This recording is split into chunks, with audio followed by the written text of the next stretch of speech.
In North Carolina, a man succumbs to a mysterious illness. I was scared. I wasn't ready to lose my dad yet. The violent and terrifying symptoms come on without any warning, leaving the man fighting for his life. We were just trying to keep him alive to try to figure out what was going on. What was slowly taking his life? Doctors fear the killer is hiding in plain sight.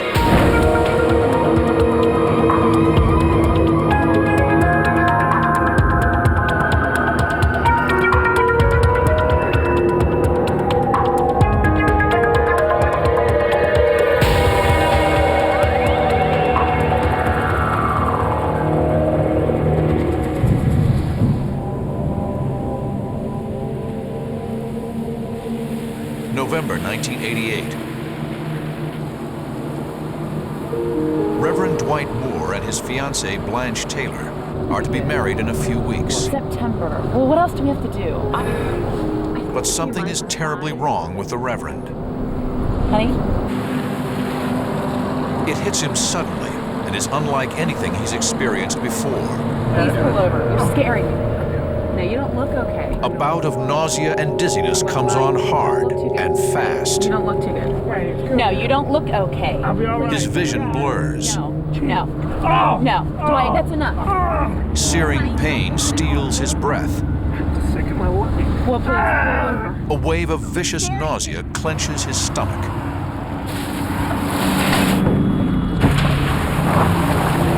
No, something is...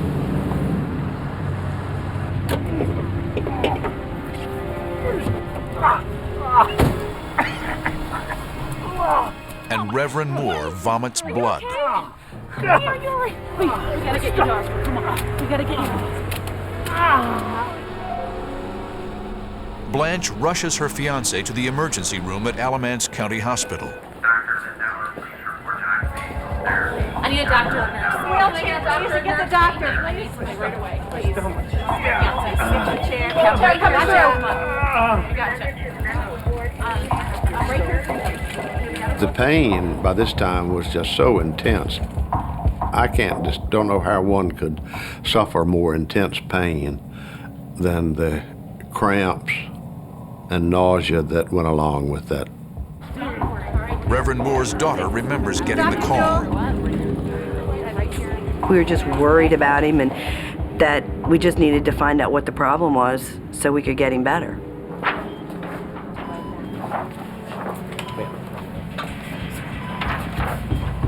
Doctors notice disturbing symptoms. My name is Dr. Gardner. The minister seems incoherent, pale, and weak. And his stomach is distending at an alarming rate. Right here. Hurts. They had determined that through some tests that he had a blockage with his intestines. Doctors need to perform surgery immediately. Exactly what's going on. The mass in Reverend Moore's bowel is the size of a fist. Naturally, when you hear the word mass, it's frightening. Our first reaction was, well, it must be cancer, when you hear the word mass. But the outcome of the surgery baffles the doctors. They said, that they went through all of his, all of the intestines, that there was nothing there. No blockage at all. When we got the word from the doctors that they didn't find anything, I thought that was kind of strange, and it was just kind of left open-ended. They didn't really have a cause for why he got sick. Incredibly, whatever was causing the Reverend's illness simply vanished. How could such a large mass suddenly disappear? No, they're deteriorating. And if it isn't cancer, what is making Reverend Moore so ill? Let me see your eyes. Open up. I had no rationale for it. I had been a healthy person, had never experienced anything like this. So it was simply a total mystery. After the surgery, Moore's condition improves and his appetite returns. Blanche's home-cooked meals are a welcome relief after the hospital's bland food. Yes, he got better. Almost back to normal. But the mystery of his unusual illness is only just beginning. 3 weeks later, Reverend Moore's symptoms return. Another X-ray indicates a patchwork of tumors, again blocking the intestinal tract. He is rushed back to surgery. And he hadn't fully recovered from the last surgery. I don't know exactly how long it had been, but it had not been long enough that he should go under the knife again. They had said that it would just be routine surgery, here again, half hour to 45 minutes. And we were waiting in the waiting room, all of us together. And it had been maybe an hour to an hour and a half, and none of the surgeons had come out to talk to us at all. A half hour or so after that, the doctors did come and said that it was very strange that when they went to do the surgery that they had been through, you know, basically all of his intestines, and that they couldn't find the blockage, that it was gone all of a sudden, and that was strange and that they didn't understand. We didn't know what was going on, why he was ill, and well, we were just concerned that he was going to make it through. For the second time in less than a month, something was invading Reverend Moore's intestines. What could cause these debilitating symptoms only to suddenly disappear? Is this a strange new illness that doctors don't recognize? Is there something they are overlooking? After the trauma of 2 major surgeries, Reverend Moore is so ill he is unable to care for himself, and doctors still don't know what is attacking his body. After Dwight's second surgery, it was decided that he would come up here and stay and recuperate. He was very weak and still under the doctor's care, really. So he knew that he had to have some help. Blanche wanted him to go on back home and let her take care of him. But he did not want to do that because him being a minister and them not being married, it would not look right. So he came to stay with us. The separation strains the Reverend's relationship with Blanche. For that 3-week period that I was there, Blanche never called me. But Blanche may have had good reason. She had recently suffered a deep loss when her previous boyfriend died from a serious illness. She did tell me that it was just a friendship that had endured for a good number of years. And shortly after we began talking to each other, Raymond Reed became ill and was hospitalized. The Reverend also knew the man and felt the loss, but Blanche was devastated by his death. Perhaps she fears that bad luck is following her. After several weeks at his sister's home, Reverend Moore's health was improving. He had not gained his weight back, but he was eating well and getting around well and feeling well. So we thought everything was all right then. So he went back home shortly after the first of the year. Reverend Moore's health slowly continues to improve. And soon the happy couple is reunited. Around the middle of February, things seemed to be back on a pretty even keel. So we began again to talk about getting married.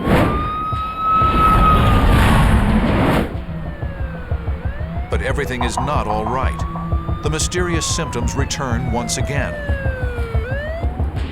4 months later, Reverend Moore is rushed to North Carolina Memorial Hospital in Chapel Hill.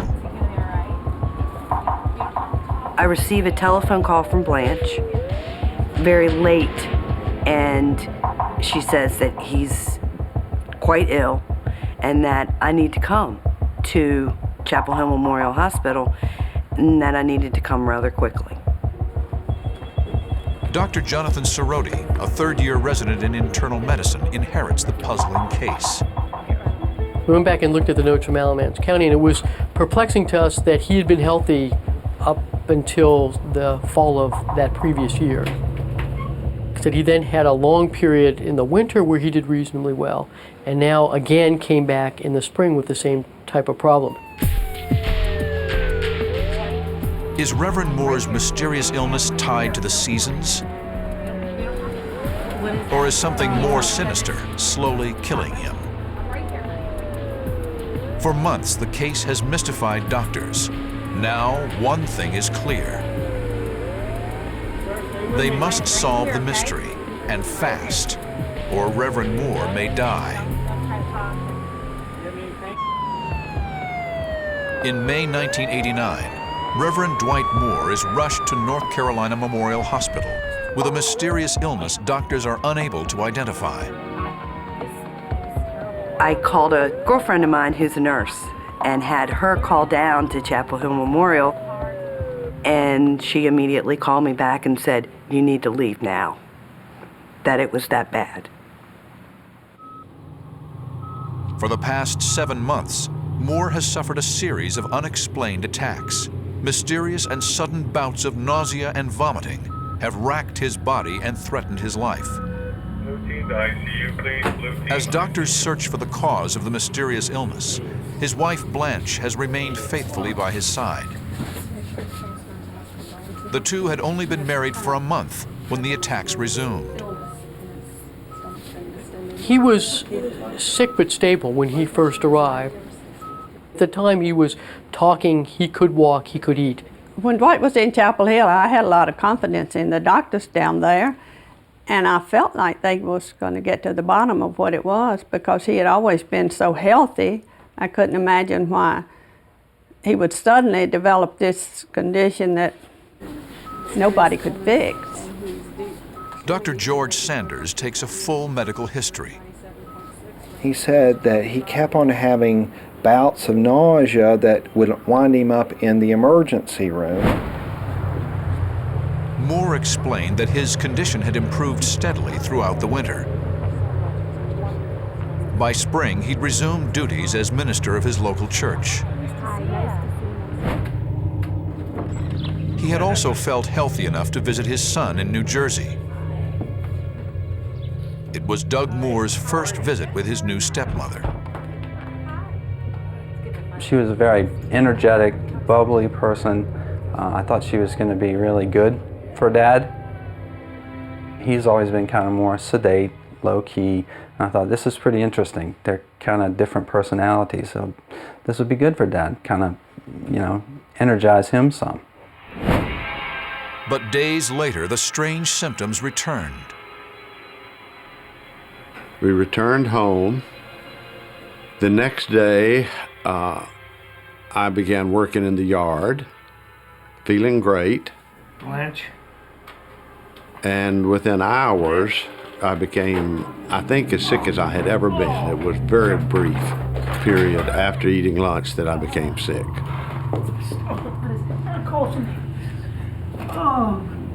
So our biggest frustration was, one, not knowing what was wrong with Reverend Moore.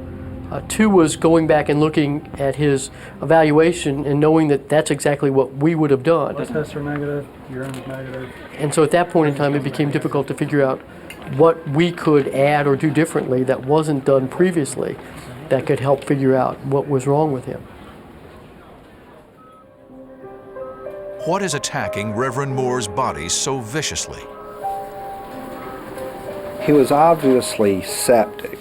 All the symptoms suggested infection widespread in the bloodstream called sepsis. When people get infection, it's caused by a bacterium that's in the bloodstream and we do not know about it.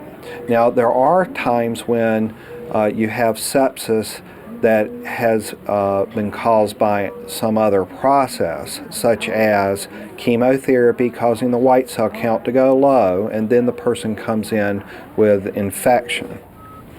But we had no source, and we did not know what caused the sepsis. Doctors are perplexed. What is triggering this raging infection? We got blood cultures, urine cultures, and we put him on several different antibiotics to cover whatever that infection would be. They also keep close watch on his blood pressure and respiration, which had fluctuated during previous hospital stays. He was becoming more and more frustrated with events over time as he would get sick for these long periods and then get better for no reason, and no one had told the family or given him a good explanation as to what was going on. And so we didn't want to have that happen again here if we could help it. The only thing Reverend Moore can count on to boost his spirits are the daily visits from his new wife, Blanche. Hello there. Guess what I brought you? Blanche was very helpful, kind, considerate. Every time we went at the hospital, she was there. Dwight Moore's son drives down from New Jersey to be near his father. We were all sort of together in the waiting room, just puzzled as to what is going on here. Why is he so sick? My brother's a chemist. Let's see if we can talk about Mr. Moore. He was able to talk to the doctors and understand more of what they were saying, and then kind of coming back and translating for us and letting us know. The doctors were just monitoring all of his vitals, and they were concerned that the vitals weren't where they should be, and they were doing what they could just to maintain his vital signs, really. There was never any discussion between the two of us what would happen if Dad died. That was not, it was just not a discussion. It was not something that we even talked about, because it was not going to happen. But the unthinkable is becoming undeniably real. Reverend Moore is fighting for his life, and no one seems to know what is killing him. Later during the day, he got mentally confused. His blood pressure started dropping. He was starting to fill up his lungs with fluid, and his blood pressure was precariously low. Both of those problems can lead to death. I need to get the doctor. We need somebody in here. Please come and help us. Why had Reverend Moore suddenly taken a turn for the worse? The attack seems to come out of nowhere. We didn't know what was wrong with Dwight. It seemed like the doctors hadn't been able to find out at that point, and he just kept getting a little worse and a little worse. We're gonna have to shock center to 200 joules. 200 joules, come on, hurry up. Right, go ahead. We're very worried. We did not know what was going on. We did not have a good feel for why he had been nauseous and vomiting before. Then he gets very ill. It was perplexing. Shock. Clear. What the doctors don't know as they fight to save Reverend Moore's life is that the cause of his mysterious illness lurks in the hospital, waiting to attack him again. Help! We need somebody. For months, a strange and unrelenting illness has been plaguing North Carolina minister Dwight Moore. In May 1989, his vital signs plummet. He got sick so fast he could have died at any moment. Mystified, doctors race to revive his flagging heartbeat. Let's shock at 300. Clear. Any pulse? No pulse. We were just trying to keep him alive to try to figure out what was going on. Okay, looks like we got a sinus rhythm. This time, doctors catch a break. Normal sinus rhythm returns. Let's set up vitals. Let's get some labs on this guy. Usually when this happens, when the blood pressure falls like that, it's a symptom of infection widespread in the bloodstream called sepsis. Okay. His MEL status went down. When your MEL status goes down, you're apt to regurgitate your stomach contents and it goes into your lung. To protect the airway, we had to put him on a ventilator. Left sounds on this side. Both sides. Well, when we saw him in the ICU, I had never seen anybody look so bad in my life. I had never seen anybody on the ventilator. He couldn't talk, of course. He was barely conscious. We're only allowed to see him for 15 minutes or so at a time every hour. They were short and sweet, and you got to hold his hand and you got to tell him how much you loved him. And that everything was going to be okay. The Reverend was stable, but with no understanding of what was causing the illness, things could turn worse at any moment. It was difficult not knowing really what was going on and not feeling like the doctors were getting anywhere in determining why he was so ill. Doctors could find no internal cause of the symptoms. We were pretty convinced that he was being exposed to something. We weren't 100% sure at that point in time what it was. We came up with some general ideas as to possible things like insecticides or organophosphates that he might be exposed to. Now desperate, the doctors turned to the Reverend's wife, Blanche, for help. Mostly we were interested in some sort of seasonal exposure, planting or something like that, that would occur in the fall and the spring, because it was pretty interesting to us that he'd had this long duration, 3 or 4 months in the winter, where he'd had no problems. Blanche tells the doctors her husband loved working in the yard. He apparently gardened a lot because he had a lot of pesticides. That could have been a logical explanation, because my father's always, he grew up on a farm. I mean, that was always kind of a hobby to have a garden in the backyard. So yeah, that and to have a very nice lawn. He's always had a very nice lawn. During his last afternoon at the parsonage, Reverend Moore had been outside spraying dandelions. Lunch is ready. All right. He had gone out and sprayed many plants, and he came in and he sat down and he ate lunch. Oh, this is perfect. It's going to hit the spot. And then a few minutes later, he started having nausea and vomiting. Many pesticides contain heavy metals which can be toxic. Perhaps they could be the cause of the Reverend's symptoms. Take a look at his palms, too. That goes along with the diagnosis. In fact, the Reverend has a series of small pits in his palms. These can be indicative of heavy metal poisoning.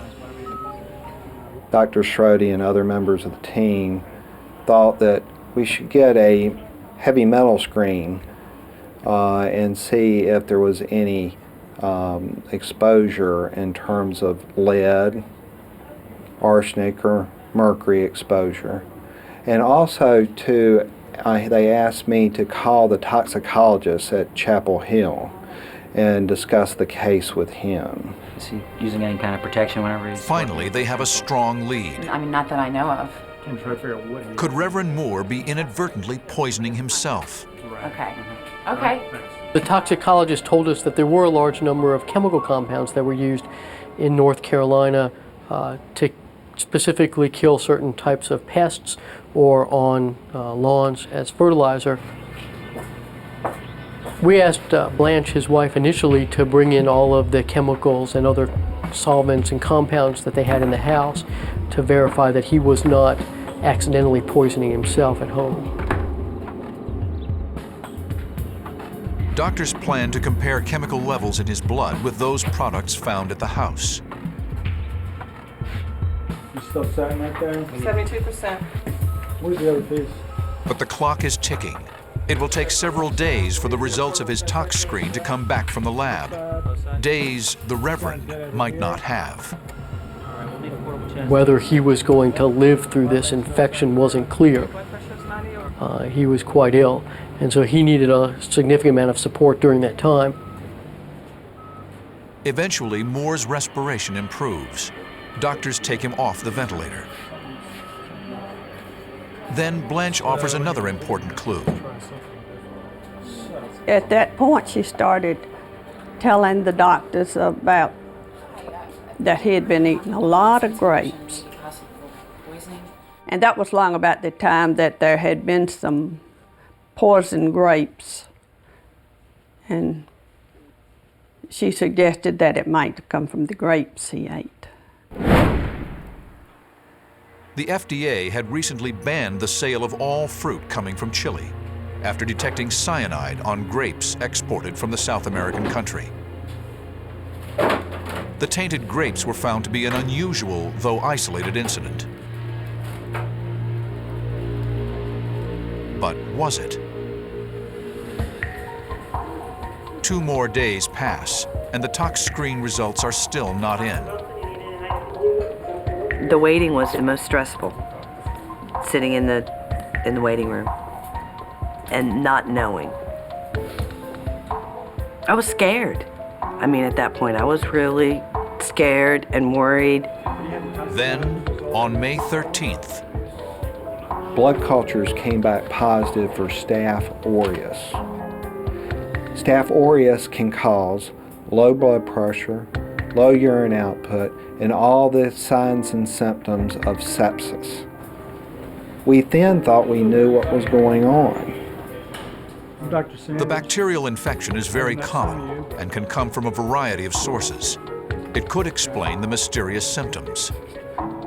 But as doctors were about to learn, the cause of Reverend Moore's disease was anything but common.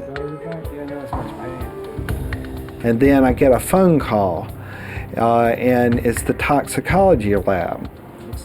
The doctors are stunned by the shocking results. In an instant, the ward is on alert. And we shut down the unit. Nobody in, nobody out. Hello, everybody. How y'all doing? I'm Dr. Sanders. Something is terribly wrong with Reverend Moore. Do you mind if I just take a look at your phone? There is no time to lose if they hope to protect him from a potential killer. Doctors think they've identified the vicious disease threatening the life of a North Carolina minister. Anything new? Here, just take a look at these labs. A toxicological screen comes back I'm surprised we didn't notice that before. with terrifying results. Take a look at his palm, too. We brought the family in to tell them, talk to his wife, some of his children, and his sister. Good afternoon. How's everybody doing? Did y'all have news? Yeah, The excellent. doctor then said, "I have now something to tell you." And he said that he had the highest levels of arsenic that have ever been seen. Doctors suspect the Reverend fell ill after being poisoned by a deadly agent, arsenic. I mean, I remember going, "What are you talking about? Arsenic?" We believe that was the cause of all of his problems, starting from the fall of the prior year to his problems at the current time. We were all just bewildered. The person can go about getting arsenic. Everybody wanted to know how, why, how it happened, and nobody had any answers at that point. All right, what's going on? The strange symptoms plaguing the minister finally make sense. A mysterious illness, his stomach's distended. But how did he get such high levels? It was a perfect case of arsenic poisoning in that he had infection. Whenever you get arsenic poisoning, your immune system is decreased, and so you get susceptibility to infection. Multiple bouts of nausea and vomiting and abdominal pain. And then he had on his hands something called arsenical pits. He had little pits in the palm of his hands, which were classic for arsenic. In x-rays, arsenic appears opaque, showing up as a lump in the stomach or GI tract. But arsenic is quickly absorbed into the bloodstream. When surgeons looked inside, the so-called tumors had disappeared. The levels of arsenic that he had were higher than any seen by the laboratory that did these tests in the United States. I believe afterwards they said that they had found enough arsenic in the system to kill a horse. We were stunned partly at the level of arsenic in him, and partly because our toxicologist had been right in identifying arsenic as a possible cause. The lab reruns the tox screen, sure they had made a mistake. The results are identical. Knowing some chemistry, knowing that arsenic is not a highly abundant element in the environment, you know, the only way to get significant concentrations of arsenic is for it to be given to you. And we said, well, that's one way of getting arsenic, but we're going to check everything. And we'd like to get all those pesticides in that he was using. And they brought in 20 bottles. Toxicologists examine each and every one of the bottles found around Reverend Moore's home, but come up with something very strange. We checked every single bottle for arsenic. There was no arsenic in those samples. The lab told us that there really was no way for this person to get that level of arsenic unless he was purposefully being administered arsenic by someone. We didn't have a specific person or persons in mind who were doing this, but it was pretty apparent that this was probably being done over a long period of time since the fall, and that someone had access to Reverend Moore and was able to give him arsenic, although who that was, we weren't sure. Dr. Farley, 390, Dr. Farley, 390. Dr. Sanders and Dr. Cerroti alert security and hospital administrators. Okay, and the results said? When the hospital realized that he had been intentionally poisoned, they reacted very quickly. Had sitters round the clock. Nobody could go into that room without the sitter there, because she sat there all day and all night. He was not to have specific contact with either friends or family members until we could determine who was poisoning him. And Blanche was disturbed about that. Said, there's things we need to discuss, and we have no privacy. Doctors soon call in the authorities. Hi, Mrs. Moore. I'd like to ask you a couple questions, if I may. The State Bureau of Investigation showed up very shortly after the doctors had told us. And they started questioning. We were all just like, you know, how? Why? You know, what could Dad have gotten into? It was obviously total shock.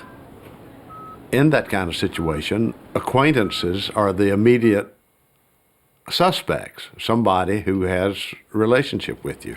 The authorities told us that given the amount of arsenic in Reverend Moore, that really only somebody very close to him, like his wife, could be administering those types of doses to him. Yet, when we looked, he seemed to have a wonderful relationship. He had just been married to Blanche. No one in the family or outside the family seemed to think there was a problem in the marriage. In attempted murder cases, the spouse is always the first suspect. But Blanche seems an unlikely murderer. And detectives find nothing suspicious in her behavior, and no obvious motive for the crime. She has lovingly cared for the Reverend throughout his illness. I didn't feel like Blanche was looking for somebody who needed a lot of money. I mean, obviously a minister doesn't make a whole lot of money. They, you know, there was a parsonage that they lived in, and she seemed very comfortable to live in that parsonage next to the church. Not like she wanted to go out and have Dad buy her some great big lavish house or some expensive car or, you know, anything like that. She just seemed down to earth. I'm just kind of curious. Do you think there's... But if the person with the most access to the Reverend isn't poisoning him, who could it be? Animosity or a grudge towards your husband? Police turned to Blanche for some suggestions. She felt that a prior girlfriend who had a relationship with Reverend Moore before he got married to Blanche may have reasons after he got married to want to harm him. and that we should contact her in Virginia to find this out. The would-be killer had to be someone who was close to the Reverend over a period of time. I really don't think it's a good relationship. Really, do you feel like Blanche expresses concern about a member of the family, his father in any way? Doug Moore. Dwight's son works in this chemical company that makes all sorts of medicines and chemicals, and he has access to anything that you would want. Blanche did try to say that there was bad blood between my father and I, or that there was something broken about our relationship because of prior history. Have there been any recent occurrences or events in your life? Hearing conflicting stories, detectives turned to Reverend Moore. Has died recently? I can't think of a thing. I can't think of anything. The minister refuses to believe that either his son or wife could be involved in any crime. I never had any suspicion, any inkling during any of this period that anyone was trying to do something to me. Hi there. Hi.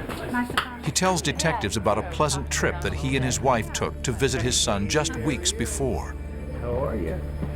He's being so good. I know he is. Look how big he is. What detectives find interesting is the timing.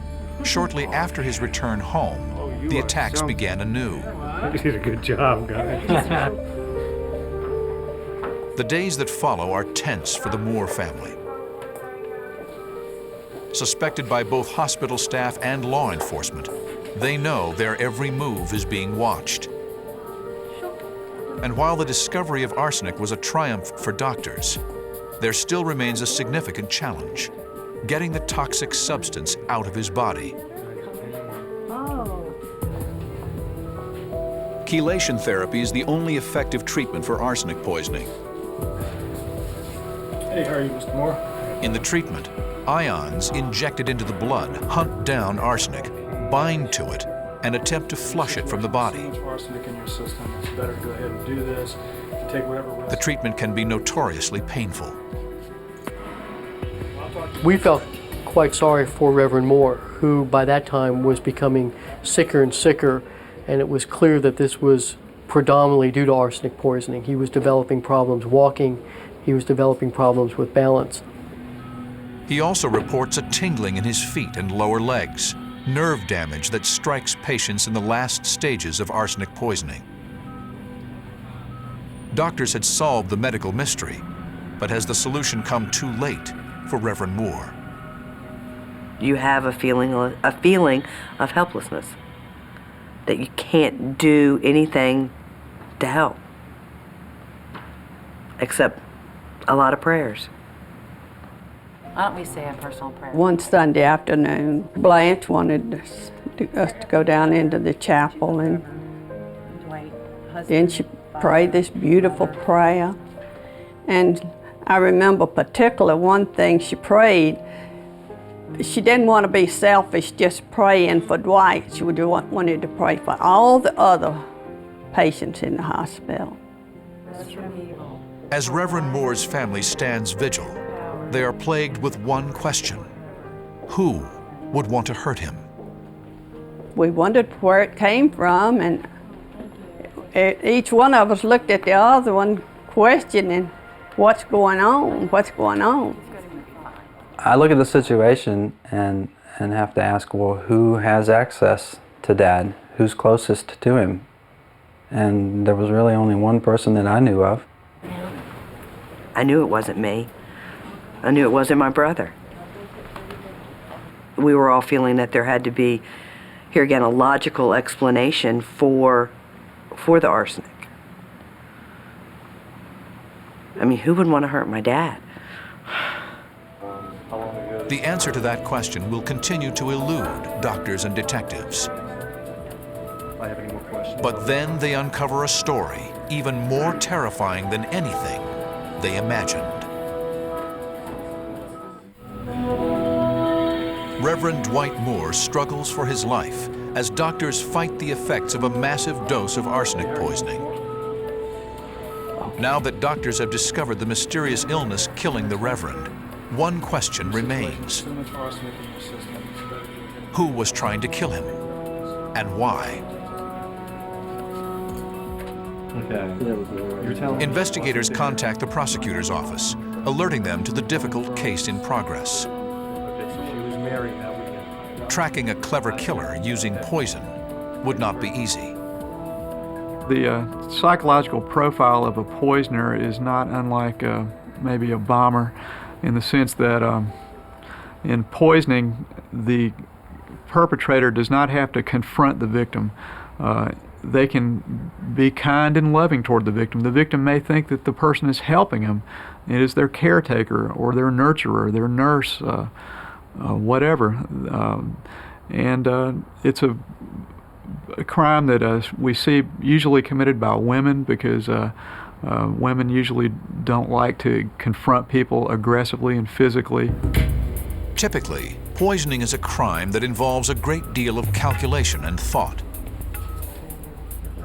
Often the perpetrator spends weeks or months slowly killing the victim. You're telling me that was her whereabouts that weekend? Police have several suspects, but no strong leads. Okay, you can confirm this.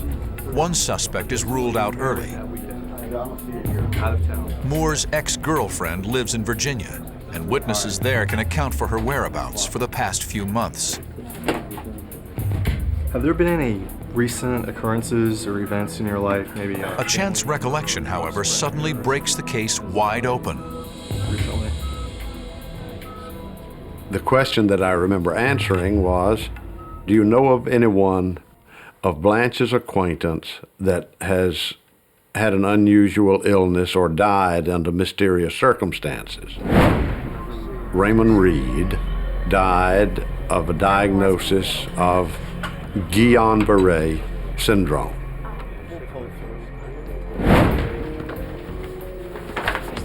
Detectives asked Dr. John Butts, North Carolina's chief medical examiner, to look into Raymond Reed's death. Guillain-Barré is a condition that affects the nervous system, and it's very similar to arsenic poisoning, or some of the symptoms of arsenic poisoning, in the sense that these individuals present with a peripheral neuropathy. And by that I mean a condition of the nerves that starts at the fingers and the hands and begins to spread centrally. The symptoms of Guillain-Barré are very much like the ones experienced by Reverend Moore. And like Moore, Reed was in and out of the hospital fighting mysterious symptoms. Okay, I'll get that for you. Hi. Hey, how are you doing? I'm fine. Blanche was proud of the care she offered, often boasting of the home-cooked meals she'd prepare. As she had with Reverend Moore, Blanche often brought him food, banana pudding and peanut butter milkshakes, according to nursing notes in Reed's medical file. When I received the medical records, the thing that struck me was that they were pretty much a textbook description of arsenic poisoning, that he had presented about approximately 4 months prior to his death at one hospital with the symptoms of the acute onset of what was described as gastroenteritis. Over the course of 4 months, Reed's condition spiraled downward. His lungs filled with fluid. His heartbeat became erratic. He grew septic. On October 7, 1986, Raymond Reed died. No autopsy was performed. Clear. Clear. I wrote the district attorney and said that I thought there was a high likelihood that Mr. Reed had in fact died of arsenic poisoning, and that if we did exhume his body and examine him, that we could make that determination whether in fact that was what had happened to him. And so I did go ahead and write him and recommend that, and he petitioned the judge, and the judge authorized the exhumation. One of the things we're always nervous about is what condition the body is in, because the better the condition, the more likely that our examination is going to be able to produce some meaningful results. Mr. Reed's body was in a very good state of preservation. He had what are called Mies lines, or little bands that run across the fingernails on all of his fingers, and they're actually visible on his toes as well. These are seen in arsenic poisoning. Could this finally be the clue helping to hunt down whoever was trying to kill Reverend Moore? hair samples were taken, tissue samples were analyzed, and it was determined that Raymond Reed did in fact die from complications of arsenic poisoning. Investigators also look at the death of Blanche's first husband. But when we ran the concentrations of arsenic on his tissues, he had very high levels, and certainly in levels that were associated with toxicity, fatal levels, potentially lethal levels. Didn't seem very logical that 3 people would have encountered lethal or near lethal concentrations of arsenic accidentally. If one person had, then you might be able to accept that perhaps this could be an accident, but 2 people, 3 people, no. In the end, there was only one logical suspect, one probable killer. I have a warrant for your arrest for the poisoning. Blanche Taylor Moore was arrested in 1989, charged with the murder of Raymond Reed. She was convicted and sentenced to death. Because she had already been convicted for Reed's murder, she was not tried for the attempted murder of Reverend Moore or her first husband. Of course, we were all shocked, devastated, you might say, to think that a nice lady like that could do that. I hated her for it. I absolutely hated her for it. How in God's name could she have done this? What did my father do to her other than love her? All right, need to lift it up a little higher. I really do not recall ever being angry at her. And I don't proclaim any special virtue in this regard.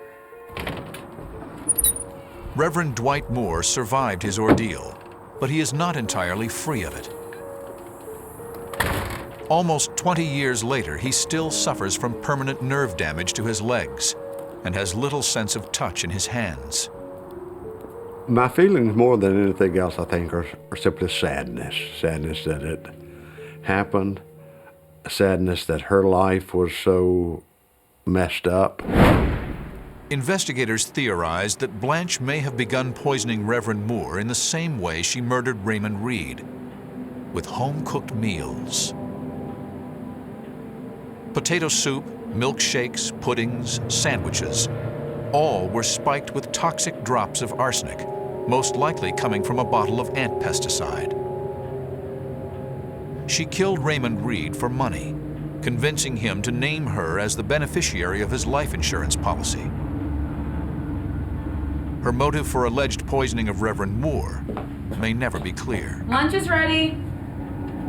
I don't think anyone will ever understand Blanche's motivation unless she reveals it, and I'm not sure she even knows what her motivations were.